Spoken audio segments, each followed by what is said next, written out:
জীবন যা লেখাপড়া করছো এখন কিন্তু সাগরে তোমার সব লেখাপড়া ফেল হয়ে যাবে।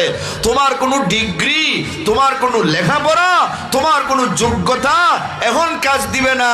এখন সাঁতার না জানলে বাঁচতে পারবে না।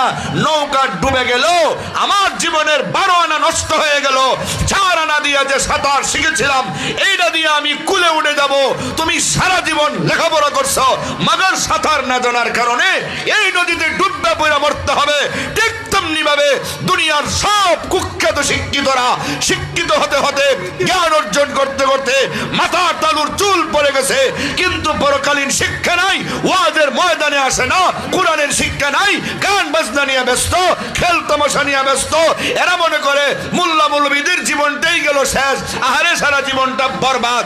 কিন্তু মারা যাওয়ার পর থেকে নিয়ে হাসরের ময়দান পর্যন্ত বোঝা যাবে পরকালীন শিক্ষার দাম কত। দুনিয়ার শিক্ষার সেখানে কোনো মূল্যই থাকতে পারে না। কথা বলেন ঠিক না বেঠিক?